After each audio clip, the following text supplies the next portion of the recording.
Hi guys, this is your Gemini here, Tarot Reader. So alamin natin ang reading mo for today. Give me your energy. Give me your energy.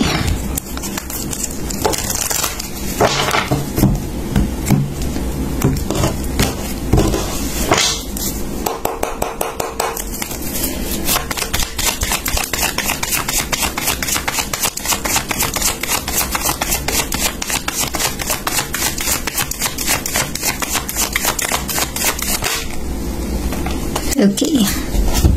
You have here the Seven of Pentacles, an earth sign. Maaaring ikaw ay involved with an earth sign, Taurus, Virgo, and Capricorn. Or posibleng ikaw ay earth sign energy, resonate as it is. Maaari ring may letter G sa pangalan mo or may letter G sa pangalan ng taong involved sa'yo. Para sa iba, posible rin connected ka with a fire sign, Aries, Leo, and Sagittarius. Okay? So, this energy is waiting. Waiting for something. Maaaring usually, kung meron kang ininvest, you are waiting sa resulta, outcome, or interest. Okay? Kung ito ay particular sa pera, maaaring meron kang ininvest na sa property, bahay at lupa, nag-invest ka, or sa mga bangko, at inaantay mo yung interest or outcome or magandang resulta. Okay? Seven of Pentacles is all about patience. Kasi nag-aantay siya ng matagal na panahon. 7 months, 7 years, okay? Pwede ring 7 weeks, resonate as it is. But, ito yung sign na talagang patatatagin yung patience mo. Okay? Dito matitest yung pasensya mo. Hanggang kailan ka mag-aantay. Kung ito ay hindi particular sa pera, particular ito sa iyong business, sa iyong career, you are waiting for something, maaaring resulta or outcome.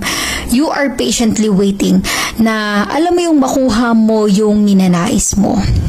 Kasi, you work hard for it. Nag-effort ka doon. Kung ano man yung pinagdaanan mo sa ngayon. Inaantay mo yung magandang outcome o resulta kasi pinaghirapan mo. Okay? Para naman sa iba, ko ito ay love life or relationship, maaaring inaantay mo yung connection mo with someone. Posibleng kayo ay LDR and you are waiting na magkatotoo yung mga pinangako niya sa'yo. Okay? So, this is some kind of energy, guys, na napakabihira na sa panahon ngayon. Kasi ang gusto ng mga tao, instant na. Diba? Instant ang lahat. Dito matitest yung pasensya mo. Hanggang kailan ka mag-aantay? Hanggang kailan ka magtitiis? Okay? Pero nafe-feel ko sa energy na ito, guys, with the Seven of Pentacles, usually positive yun eh. Positive yung outcome or resulta. Maaring hindi masasayang yung pag-aantay mo kasi merong magandang nag-aantay para sa'yo. Merong magandang paparating para sa'yo.